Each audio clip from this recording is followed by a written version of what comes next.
Good morning, 9:47. So, NHS England are going to stop prescribing puberty blockers to young people who identify as trans. Why did they in the first place?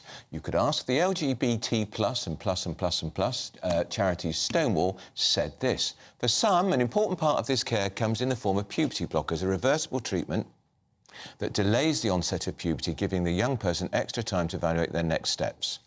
So fewer than 100 young people in England are currently prescribed puberty blockers by the NHS, and they will be able to continue their treatment. Well, joining us in the studio now is Conservative MP for Penistone and Stocksbridge, Miriam Cates. Miriam, your reaction to this news? Well, I'm really pleased with this decision to stop prescribing puberty blockers on the NHS. I think it's part of the NHS's CAS review. Dr Hilary Cass, who's made a number of recommendations, so this is in response to a consultation. But the reason that this is really important is that, firstly, we don't know that puberty blockers are reversible. Quite. That's not true necessarily at all.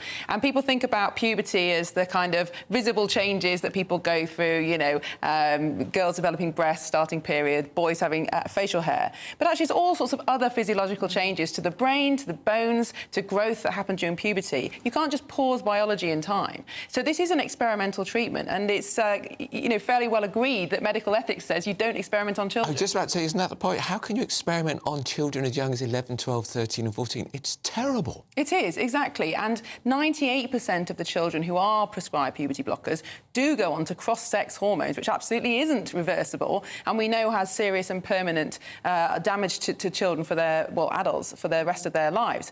I think the scandal here, though, is that we expect the NHS, we expect our healthcare system to be evidence-based. And, you know, when you go to the doctor for a treatment, you expect that whatever you're given has a strong evidence base behind it.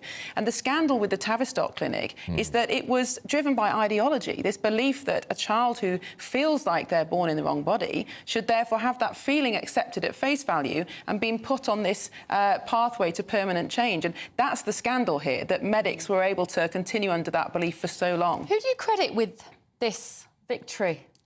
Well, I think it's been a wide range of people coming together. We've had amazing whistleblowers who've written books about this, like Hannah Barnes. We've had people like Helen Joyce who've written books about the ideology.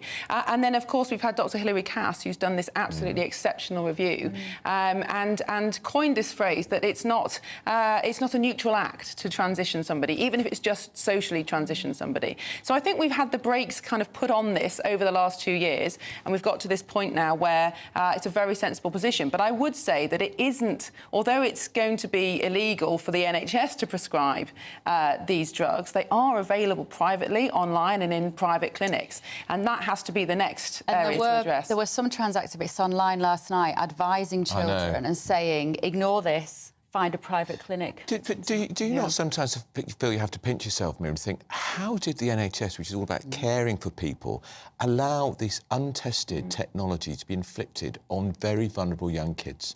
Yes, it's a really difficult question to answer, and I think how this untested ideology, this idea that there are more than two sexes or that you can change sex, has become so embedded in a practice that you would think is so based on evidence and research. That is a really difficult question to answer, but I think if we look around, it's not just the NHS that has become captured by some of these points of view. You know, we know the education system has, we know things like museums and even libraries have. And I think we've got some big questions to answer as a country about why these things weren't challenged when they first came into being. But I think we're heading in the right direction on this, but time will tell. It's about a fundamental shift, isn't it, in our relationship with our bodies, which leads us on to this idea of assisted dying.